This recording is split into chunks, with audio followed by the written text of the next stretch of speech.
بسم اللہ الرحمن الرحیم۔ محترم ناظرین، انسان جب پیدا ہو جاتا ہے اور اس دنیا کے اندر تشریف لے آتا ہے تو اس کے بعد انسان پر دو قسم کی ذمہ داریاں عائد ہو جاتی ہیں۔ ایک کو حقوق اللہ کہا جاتا ہے اور ایک کو حقوق العباد۔ اور جو انسان ان دونوں قسم کے حقوق کو ادا کر لیتا ہے تو وہ دیگر انسانوں کے لیے، دیگر تمام مخلوقات کے لیے ایک آئیڈیل اور نمونہ بن جاتا ہے۔ اور جناب نبی اکرم صلی اللہ علیہ وسلم نے ان دونوں قسم کے حقوق کو ادا کیا ہے۔ اگر حضور صلی اللہ علیہ وسلم کے معاشرے کی زندگی کو دیکھ لیا جائے تو اس میں بھی آپ صلی اللہ علیہ وسلم نے مکمل طور پر حقوق العباد کو ادا کیا ہے۔ اور اگر آپ صلی اللہ علیہ وسلم کے مسجد والی زندگی کو دیکھا جائے تو اس میں بھی آپ صلی اللہ علیہ وسلم نے مکمل طور پر حقوق اللہ کو ادا کیا ہے۔ اور پھر حقوق اللہ کی ادائیگی، اگر اس کے اندر کچھ کوتاہی ہو جائے تو اللہ رب العزت غفور الرحیم ذات ہے، تو وہ اس کو معاف کر لیتا ہے اپنے بندے کو، معافی کے ذریعے سے، توبہ کے ذریعے سے وغیرہ۔ لیکن حقوق العباد یہ جب تک انسان نے اپنے اس حق کو معاف نہیں کیا ہے تو اس وقت تک حقوق العباد یہ معاف نہیں ہوتے ہیں۔ عبداللہ بن انیس رضی اللہ عنہ فرماتے ہیں کہ اللہ رب العزت قیامت کے دن اعلان فرمائیں گے کہ کوئی جنتی یہ جنت میں اس وقت تک داخل نہیں ہوں گے اور نہ کوئی جہنمی جہنم میں اس وقت داخل ہوں گے جب تک وہ انسانوں کے حقوق کو ادا نہ کرے۔ اس طرح بنی اسرائیل پر 7 سال تک قحط سالی آئی اور وہ لوگ رو رہے تھے۔ اللہ رب العزت نے حضرت موسیٰ علیہ السلام سے فرمایا کہ آپ ان سے کہہ دیجئے، اگر وہ لوگ اتنے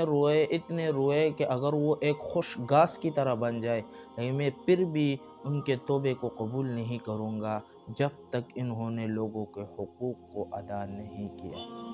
اس طرح حضور صلی اللہ علیہ وسلم کے سامنے ایک عورت کا تذکرہ کیا گیا کہ یہ عورت جو ہے نمازیں پڑھتی ہے، روزے رکھتی ہے، یعنی بہت پاک دامن اور نیک عورت ہے، لیکن اس کی جو زبان ہے اس سے لوگوں کو تکلیف ہوتی ہے، یہ زبان دراز ہے، لوگوں پر لعن طعن بھی کرتی ہے۔ حضور صلی اللہ علیہ وسلم نے فرمایا یہ جہنمی عورت ہے، کیونکہ وہاں پر انسان کو تکلیف دیتی ہے یہ عورت، اور انسان کو تکلیف دینا یہ اس کے حقوق کو کیا کرنا ہے، پامال کرنا ہے۔ اور اس طرح مسلم شریف کی ایک روایت ہے، اس میں حضور صلی اللہ علیہ وسلم فرماتے ہیں کہ قیامت کے دن ہر ایک انسان کو اس کے حق ادا کرنا پڑے گا، یہاں تک کہ اگر بغیر سینگ والی بکری ہے، اگر اس کو بھی کسی سینگ والے بکری نے مارا تو وہ اس سے بھی اپنا بدلہ لے گی۔ تو محترم ناظرین، ہمیں چاہیے کہ ہم حقوق اللہ کی ادائیگی کے ساتھ ساتھ حقوق العباد کی ادائیگی کا بھی خیال رکھیں۔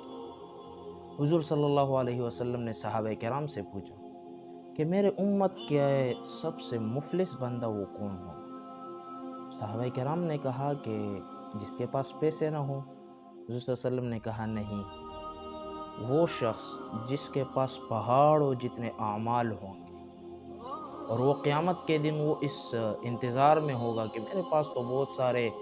نیکیاں ہے اور میں اس کے ذریعے سے اب جنت میں داخل ہوں گا اور میرے بارے میں اللہ رب العزت فیصلہ کریں گے کہ اب یہ جنت میں داخل ہوگا، لیکن کوئی کہے گا کہ اس نے میرے فلاں حق کو مارا ہے، یعنی حقوق العباد کو اس نے پامال کیا ہوگا۔ ایک ایک آئے گا، اللہ رب العزت ان سے اس کی جو نیکیاں ہے وہ ان کو اس کے اس حق کے بدلے میں دیں گے، یہاں تک کہ لوگ آتے جائیں گے اور اس سے نیکیاں لے کر جائیں گے، یہاں تک کہ اس کی وہ نیکیاں جو ہے، پہاڑ جتنی نیکیاں جو ہے وہ سب کے سب ختم ہو جائیں گے۔ پھر بھی لوگ آئیں گے، پھر اللہ رب العزت فرمائیں گے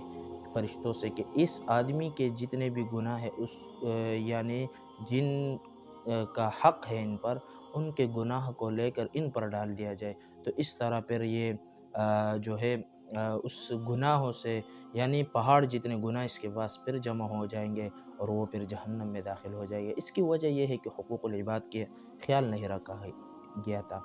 تو ہم سب کو چاہیے کہ ہم حقوق اللہ کے ساتھ ساتھ حقوق العباد کا بھی خیال رکھیں، اور اللہ رب العزت ہم سب کو حقوق اللہ کے ساتھ ساتھ حقوق العباد پر چلنے کی توفیق عطا فرمائے۔ وآخر دعوانا ان الحمد للہ۔